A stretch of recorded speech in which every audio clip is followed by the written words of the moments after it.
एक समय की बात है। महान राजा धीरेन्द्र सिंह का विशाल राज्य अपने वैभव और समृद्धि के लिए प्रसिद्ध था।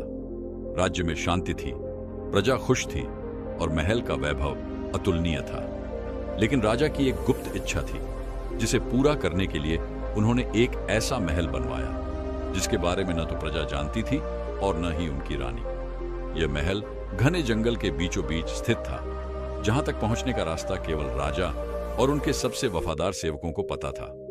इसे इस तरह से बनाया गया था कि कोई भी बाहरी व्यक्ति न इसे देख सके और न ही इसकी मौजूदगी का अंदाजा लगा सके। महल के चारों ओर ऊंचे ऊंचे पेड़ और घना जंगल इसे छिपाए रखते थे। महल का निर्माण गुप्त रूप से किया गया था। राजा ने सबसे अनुभवी कारीगरों और शिल्पकारों को काम पर लगाया। उन्हें इस महल को बनाते समय अपनी आंखों पर पट्टी बांधकर लाया जाता था, ताकि कोई रास्ता याद न रख सके। काम खत्म होते ही इन कारीगरों को राज्य के दूर दराज के क्षेत्रों में भेज दिया गया। यह महल राजा की विलासिताओं का चरम रूप था। यहाँ संगमरमर के फर्श, सोने और चांदी से बने फर्नीचर और दीवारों पर रत्न जड़े हुए थे। हर कोने में ऐसी सजावट थी जो राजा की श्रेष्ठता को दर्शाती थी। महल में एक विशाल हॉल था, जहां राजा की सभी इच्छाएं पूरी होती थी। राजा ने यह महल अपनी निजी इच्छाओं और वासनाओं को पूरा करने के लिए बनवाया था। यहां उनके लिए हर महीने नई नई सुंदरियां लाई जाती थीं, जिनका चयन गुप्त रूप से किया जाता था। राजा इसे अपने स्वर्ग के रूप में देखते थे, जहां उन्हें कोई सवाल करने वाला ना हो। महल के चारों ओर सुरक्षा का अभेद्य घेरा था। वहां तक पहुंचने का मार्ग जटिल और खतरनाक था। केवल राजा के सबसे भरोसेमंद सेवक ही इस रास्ते का मार्गदर्शन कर सकते थे। महल के अंदर प्रवेश करने के लिए एक विशेष कोड और संकेतों की आवश्यकता होती थी, जिसे केवल राजा और उनके खास लोग ही जानते थे। महल में समय बिताने के दौरान राजा एक अलग ही जीवन जीते थे। यहाँ वे अपनी इच्छाओं के पूर्ण स्वामी थे। उन्होंने कभी भी रानी या किसी अन्य को इस बारे में जानकारी नहीं दी। यह स्थान उनके जीवन का सबसे बड़ा रहस्य था। लेकिन जैसा कि हर रहस्य का अंत होता है, इस महल का रहस्य भी एक दिन उजागर होना तय था। राजा धीरेन्द्र सिंह का गुप्त महल उनकी वासनाओं का प्रतीक था और इसे उनके व्यक्तिगत स्वर्ग की तरह सजीव बनाए रखने के लिए हर महीने राज्य की सबसे सुंदर और प्रतिभाशाली महिलाओं का चयन किया जाता था। इस प्रक्रिया को पूरी तरह से गुप्त और जटिल बनाया गया था, ताकि महल का रहस्य कभी उजागर न हो। राजा के आदेश पर उनके सबसे भरोसेमंद मंत्री वीरभद्र इस कार्य का संचालन करते थे। हर महीने राज्य भर के छोटे बड़े कस्बों और गांवों में गुप्त रूप से महिलाओं को परखा जाता था। यह परख केवल उनकी सुंदरता तक सीमित नहीं थी, बल्कि उनकी कला, गायन, नृत्य और व्यवहार को भी ध्यान में रखा जाता था। वीरभद्र और उनके दूत महिलाओं के परिवारों से झूठ बोलते थे कि उन्हें रानी के महल में सेवा के लिए चुना जा रहा है। यह आश्वासन दिया जाता था कि वे सम्मानजनक काम करेंगी और उन्हें अच्छा पारिश्रमिक मिलेगा। गरीब परिवार, जिन्हें अपने जीवनयापन के लिए संघर्ष करना पड़ता था, खुशी खुशी अपनी बेटियों को भेज देते थे। चयनित महिलाओं को रात के अंधेरे में महल तक ले जाया जाता था। यह यात्रा घने जंगलों और कठिन मार्गों से होकर गुजरती थी। महिलाओं को यात्रा के दौरान घोड़े की गाड़ी में रखा जाता था, जिसकी खिड़कियां बंद रहती थीं ताकि वे रास्ता न देख सकें। गाड़ियों की सुरक्षा के लिए हथियारबंद सैनिक तैनात रहते थे। महल पहुंचने के बाद महिलाओं को एक विशाल कक्ष में ले जाया जाता था, जहां उन्हें आराम करने और उनके नए जीवन के लिए तैयार होने का समय दिया जाता था। इन महिलाओं को नए वस्त्र, आभूषण और अन्य विलासिताओं से सजाया जाता था। उन्हें सिखाया जाता था कि राजा के सामने कैसे पेश आना है और उनकी इच्छाओं को कैसे पूरा करना है। इन महिलाओं की कहानियां और भावनाएं अलग अलग थीं। कुछ महिलाएं गरीब परिवारों से थीं जो इस जीवन को अपनी बदकिस्मती मानती थीं। वे डर और असुरक्षा के साए में जीती थीं। कुछ अन्य जो महत्वाकांक्षी थीं, इसे अपने जीवन का एक मौका मानती थीं। उनके लिए यह अवसर शक्ति और संपन्नता तक पहुंचने का साधन था। उनमें से एक थी सौम्या, जो एक छोटे से गांव की रहने वाली थी। वह बचपन से ही अपनी मधुर आवाज और सुंदरता के लिए प्रसिद्ध थी। उसके परिवार ने उसे इस उम्मीद से भेजा था कि वह रानी के दरबार में सेवा करेगी और अपने परिवार के लिए सम्मान और धन लाएगी। लेकिन जैसे ही वह महल पहुंची, उसे समझ आया कि यह जगह एक राजमहल नहीं बल्कि एक रहस्यमयी कैद खाना है। सौम्या और अन्य महिलाओं के लिए यह महल एक भ्रमजाल था, चमक धमक से भरा लेकिन भीतर से खाली और उदास। महिलाओं को राजा के सामने पेश किया जाता था। राजा अपनी पसंद के आधार पर उन्हें चुनते थे। उनकी नजरें हर महिला को ऐसे परखती थीं जैसे वे कोई वस्तु हों। सौम्या की मधुर आवाज ने राजा का ध्यान खींचा और उसे राजा के विशेष समूह में शामिल किया गया। लेकिन इस गुप्त महल की चकाचौंध और राजसी जीवन के पीछे छिपे अंधेरे से अनजान ये महिलाएं अपने भविष्य की अनिश्चितता के साथ जीवन की एक नई यात्रा पर निकल पड़ी थीं। राजा की महल में एक ऐसी दासी थी जिसका नाम था चंपा। वह राजा की खास और विश्वास पात्र दासी थी, जिसे अक्सर महल के आंतरिक मामलों में शामिल किया जाता था। चंपा का सुंदर चेहरा और मासूमियत दोनों ही राजा को आकर्षित करते थे, लेकिन चंपा का दिल हमेशा राजा के करीब जाने की ख्वाहिश से भरा हुआ था। राजा के गुप्त महल के बारे में चंपा को हमेशा ही गहरी जिज्ञासा रही थी। उसे यह महसूस हुआ कि राजा के व्यवहार में कुछ बदलाव आया है। वह अपनी रानी से कम मिलने लगा था और अक्सर देर रात महल से बाहर जाता था। चंपा ने कई बार राजा से पूछा भी था, लेकिन उसने हमेशा टालमटोल की। इस रहस्य को लेकर चंपा के मन में कई सवाल थे। चंपा ने यह तय किया कि वह किसी भी हाल में राजा के गुप्त महल के बारे में जानकर रहेगी। उसने यह योजना बनाई कि वह धीरे धीरे राजा का विश्वास जीतने की कोशिश करेगी और फिर किसी तरह उस महल तक पहुंचने का रास्ता खोजेगी। चंपा ने अपनी योजना को अंजाम देने के लिए सबसे पहले राजा के ध्यान को अपनी ओर आकर्षित किया। वह अपनी खूबसूरती और मासूमियत से राजा को लुभाने लगी। धीरे धीरे उसने राजा के साथ अपनी नजदीकी बढ़ानी शुरू की। वह रानी से अधिक समय राजा के पास बिताने लगी, जिससे रानी को संदेह होने लगा। चंपा ने जानबूझकर राजा से उन चीजों के बारे में बात की जिन्हें राजा पसंद करता था, ताकि वह अपनी महत्वाकांक्षाओं को और बढ़ावा दे सके। एक दिन चंपा ने राजा से सीधे तौर पर पूछा, महाराज, आपकी आंखों में एक गहरी शांति दिखती है, लेकिन क्या आप कभी अकेले नहीं रहते? क्या आपके पास ऐसा कोई स्थान है जहां आप अपनी इच्छाओं को पूरी कर सकें? राजा ने यह सवाल सुनकर चंपा को एक घूरते हुए देखा, फिर हल्के से मुस्कुराया और कहा, यह गुप्त है चंपा, केवल कुछ खास लोग ही इसका रहस्य जान पाते हैं। चंपा की आंखों में चमक आ गई। उसने समझ लिया कि राजा का गुप्त महल वास्तव में वही स्थान है जो वह जानने के लिए आतुर थी। चंपा ने अपनी योजना को अंतिम रूप देने के लिए राजा के सेवकों से बात की। उसने धीरे धीरे सेवकों में से एक पर भरोसा किया, जिसका नाम कर्ण था। कर्ण को वह अपने जाल में फंसाने में सफल रही और उसे अपने पक्ष में कर लिया। उसने कर्ण से गुप्त महल के बारे में और कुछ अहम जानकारियां प्राप्त की। अब चंपा के पास राजा के गुप्त महल तक पहुंचने का एक खुफिया रास्ता था। चंपा ने तय किया कि वह महल तक पहुंचेगी और फिर अपनी इच्छाओं को पूरा करने के लिए राजा का दिल जीतने की कोशिश करेगी।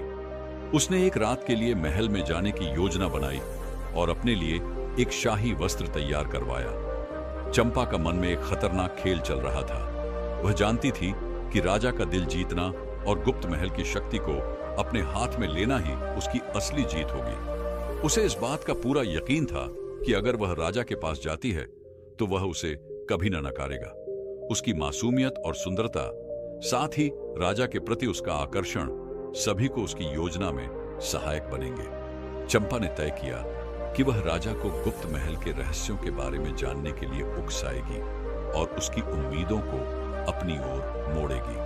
राजमहल में हर दिन शांति का माहौल रहता था, लेकिन रानी प्राची देवी के मन में धीरे धीरे एक अजीब सा घबराहट और संदेह घर करने लगा था।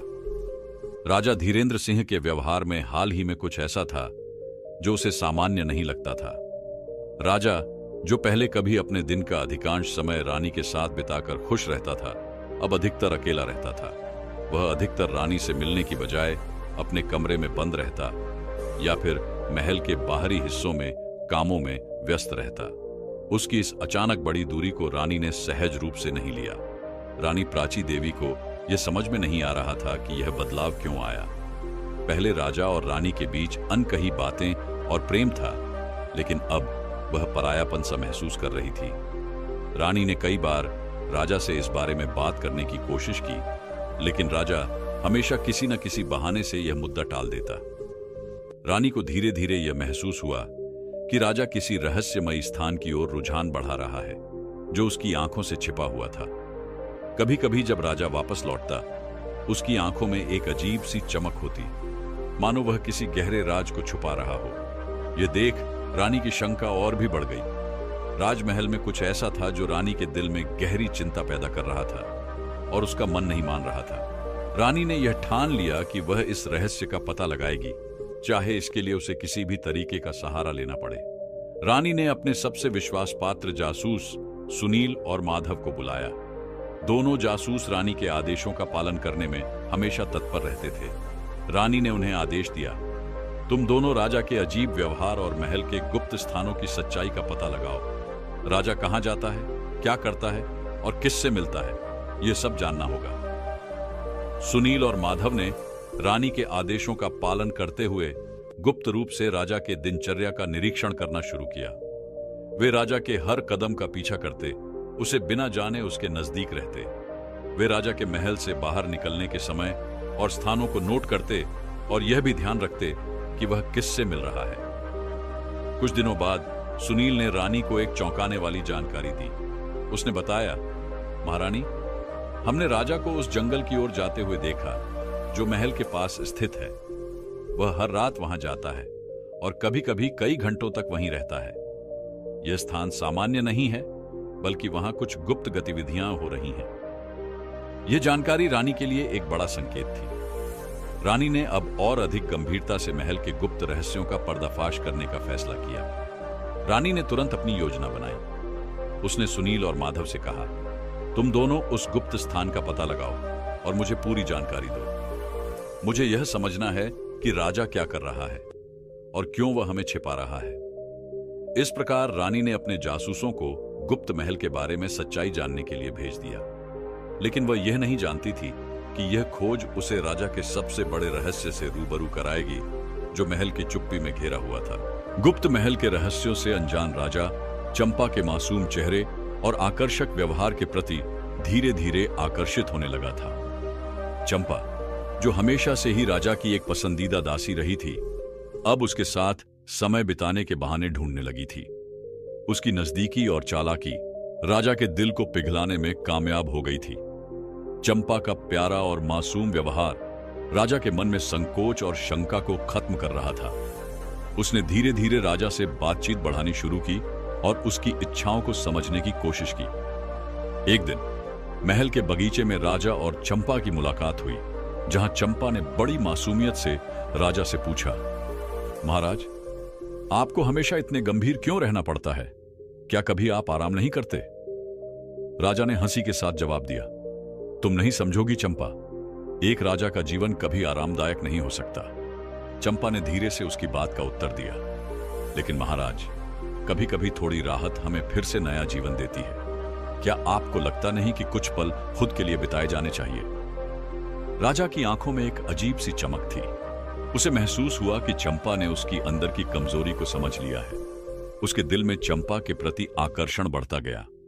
वह महसूस करने लगा कि शायद उसकी गहरी आत्मीयता और समझ उसे किसी और से अधिक समझ रही है, लेकिन चंपा का मासूमियत के पीछे छिपा हुआ इरादा पूरी तरह से अलग था। चंपा का दिल नहीं, बल्कि उसकी महत्वाकांक्षाएं और योजनाएं राजा के प्रति आकर्षित थीं। उसने गुप्त महल के बारे में जो कुछ भी सुना था, उसे राजा के पास पहुंचने का अपना रास्ता माना था।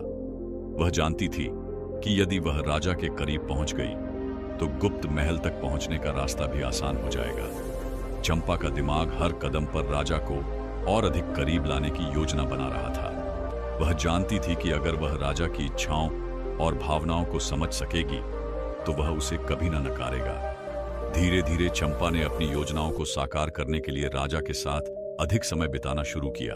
वह महल में उसकी सेवा करती, उसके हर कदम पर उसकी मदद करती और उसे यह एहसास दिलाती कि वह उसके लिए विशेष है। राजा धीरेंद्र सिंह को यह सब आकर्षक और नया लगता था। उसकी शक्ति और अधिकार के बावजूद वह किसी ऐसी महिला को चाहता था जो उसे समझे और उसका साथ दे। चंपा के मासूम चेहरे और समझदार बातें उसे अंदर से छूने लगी। वह उसके लिए समय निकालने लगा और दोनों के बीच धीरे धीरे एक गहरी नजदीकी बनती गई। राजा का ध्यान अब अपने राज्य के मामलों से हटकर चंपा पर केंद्रित हो गया। वह उसे महल के बगीचों में सैर पर ले जाता, साथ बैठकर बातें करता और चंपा उसे अपनी छोटी छोटी बातें बताती रहती। राजा को यह सब सुखद और हल्का महसूस होता था, लेकिन चंपा का उद्देश्य एकदम अलग था। चंपा के मन में एक खतरनाक खेल चल रहा था। वह राजा के साथ अपनी नजदीकी बढ़ाकर गुप्त महल के रहस्यों को उजागर करना चाहती थी। वह जानती थी कि राजा के पास वह शक्ति है जिससे वह महल का रास्ता खोल सकता है, और वह उसी रास्ते से अपनी महत्वाकांक्षाओं को पूरा करने की योजना बना रही थी। चंपा का दिल राजा के लिए नहीं, बल्कि गुप्त महल के रहस्यों के लिए धड़क रहा था। उसने राजा की कमजोरियों का लाभ उठाने का निर्णय लिया ताकि वह अपने स्वार्थ को पूरा कर सके। वह इस बात से बेखबर थी कि उसकी साजिश आखिरकार उसकी अपनी मुसीबत का कारण बनेगी। रानी प्राची देवी के दिल में अब कोई संदेह नहीं था। वह जान चुकी थी कि राजा धीरेंद्र सिंह के दिल में कोई गहरी बात छिपी हुई है। रानी के जासूसों ने गुप्त महल के बारे में सारी जानकारी इकट्ठा कर ली थी। राजा के हर कदम को ट्रैक किया गया था और अब रानी को गुप्त महल तक पहुंचने का रास्ता मिल चुका था। रानी ने मन ही मन ठान लिया कि अब वह इस रहस्य को उजागर करेगी।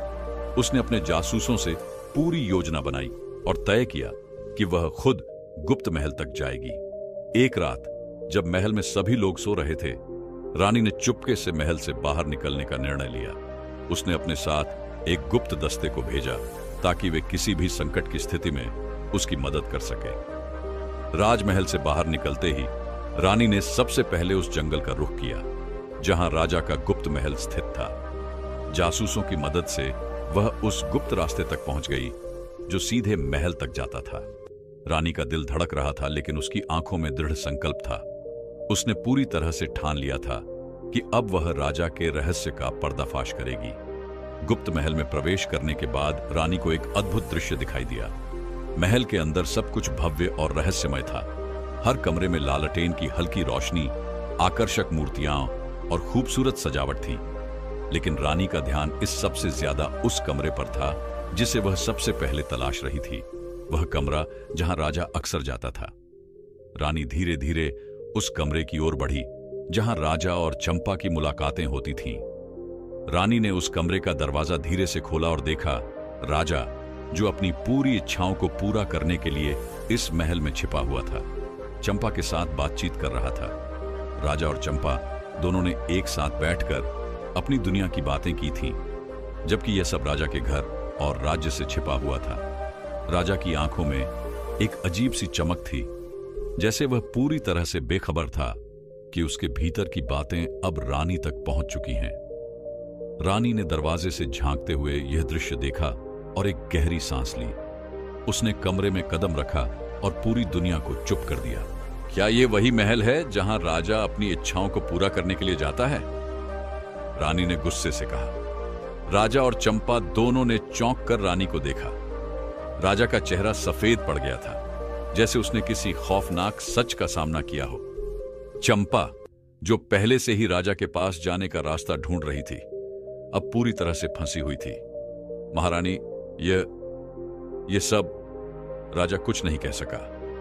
उसकी आवाज कांप रही थी। रानी की आंखों में आक्रोश था, लेकिन उसका चेहरा गंभीर था।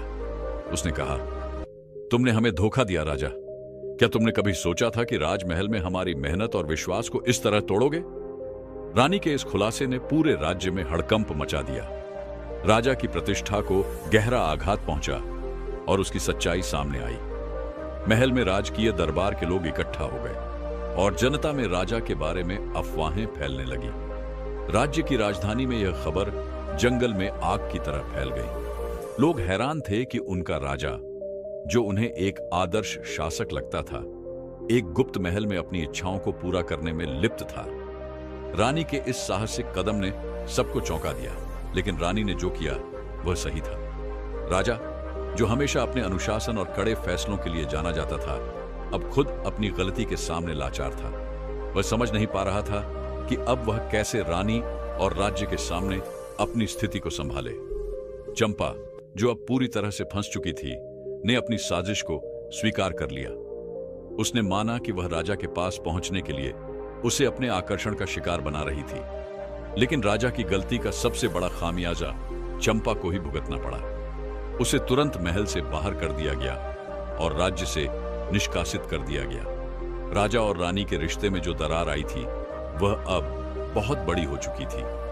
राज्य में एक नई हवा का रुख था। राजा का राजकाज अब पहले जैसा नहीं रहा था। राजा धीरेंद्र सिंह की दुनिया अब बिखरी हुई थी।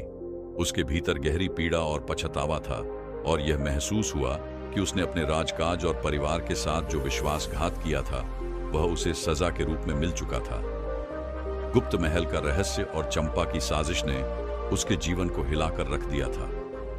राजा के मन में बहुत सी जद्दोजहद चल रही थी।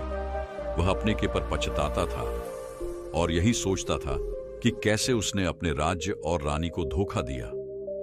रानी ने उसे उसके गहरे रहस्यों से उजागर कर दिया था, और अब वह खुद को अकेला महसूस कर रहा था।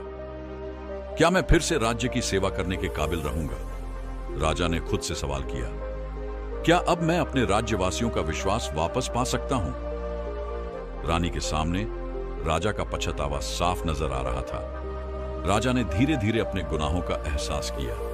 उसने रानी से कहा, मुझे सच में खेद है प्राची। मैंने जो किया वह गलत था। मैं जानता हूं कि तुम मुझसे नाराज हो, लेकिन मैं तुमसे बस एक और मौका चाहता हूं। मैं अपनी गलती सुधारने के लिए सब कुछ करूंगा। राजा की आंखों में आंसू थे। उसने अपने किए गए कर्मों की सजा का सामना करने का निर्णय लिया। वह जानता था कि उसे अपने राज्य और अपने लोगों के सामने खड़ा होना होगा और उनकी सेवा में अपना जीवन फिर से समर्पित करना होगा। रानी प्राची देवी का दिल शीतल था, लेकिन वह भी अपने स्वाभिमान और राजकीय कर्तव्यों को समझती थी। उसने राजा के पश्चाताप को देखा, लेकिन उसका भी दिल टूटा हुआ था। उसने राजा से कहा, तुम्हारा पश्चाताप मुझे दिखाई दे रहा है, लेकिन याद रखो कि मैं न केवल एक पत्नी हूं, बल्कि एक रानी भी हूं। हमारी जिम्मेदारी हमारे राज्यवासियों और हमारे देश के प्रति है। तुम्हारे द्वारा की गई गलती के बाद हम केवल एक ही रास्ते पर चल सकते हैं, उस मार्ग पर जहां विश्वास और सच्चाई सबसे ऊपर हो। रानी ने राजा को चेतावनी दी कि उसे अपने कर्मों के परिणाम भुगतने होंगे, और अगर वह फिर से सत्ता में बने रहना चाहता है तो उसे पूरी तरह से सुधार की दिशा में कदम बढ़ाने होंगे। राजा के बाद चंपा की बारी थी। चंपा, जिसने अपने स्वार्थ के लिए राजा को धोखा दिया था, अब पूरी तरह से अपने कर्मों का सामना कर रही थी। उसकी साजिशों का पर्दाफाश हो चुका था और राज्य ने उसे बाहर कर दिया था। उसे महल से निष्कासित किया गया और उसने अपनी सारी उम्मीदें खो दी थीं। चंपा की साजिश अब रानी और राजा के समक्ष पूरी तरह से बेनकाब हो चुकी थी। वह कोई बड़ी सजा नहीं पाई, लेकिन उसके चेहरे पर अब कोई मुस्कान नहीं थी।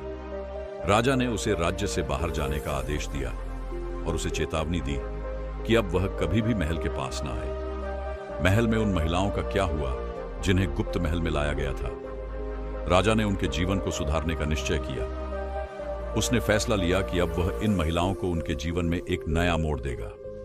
राजा ने उन्हें सम्मान और शिक्षा देने का वादा किया ताकि वे समाज में सम्मानजनक स्थान पा सकें। राजा ने राज्य में एक विशेष संस्था स्थापित की जो महिलाओं को शिक्षा, कौशल और आत्मनिर्भर बनने में मदद करती थी। गुप्त महल में लाई गई महिलाओं को अब न केवल एक नया जीवन मिला, बल्कि उन्हें अपनी पहचान और सम्मान भी मिला। राजा ने अपनी गलती से सीखा था कि किसी के व्यक्तिगत सुख के लिए दूसरों का शोषण करना गलत था। उसने अब राज्य की सेवा में खुद को समर्पित किया और लोगों को यह संदेश दिया कि सच्ची शक्ति आत्मसमर्पण और समाज की भलाई में है। कहानी का अंत एक नए आरंभ के रूप में हुआ। राजा और रानी के बीच का रिश्ता एक नई दिशा में बढ़ा। राजा ने अपना सारा ध्यान राज्य के कल्याण और सुधार पर लगाया। वह जानता था कि उसे अपने लोगों के विश्वास को फिर से जीतने के लिए कठिन रास्ते पर चलना होगा। रानी ने भी उसकी सहायता की और दोनों ने मिलकर राज्य में शांति, समृद्धि और न्याय का शासन स्थापित किया। चंपा की साजिश और राजा की गलती के बाद राज्य में एक नया युग शुरू हुआ, जहां सभी को सम्मान, प्रेम और सत्य के मार्ग पर चलने का अवसर मिला। इस प्रकार राजा ने अपनी गलती को सुधारा, और रानी ने अपनी बुद्धिमानी और धैर्य से राज्य को एक नई दिशा दी। यह कहानी हमें यह सिखाती है कि सच्चा पश्चाताप केवल शब्दों से नहीं बल्कि कर्मों से सिद्ध होता है।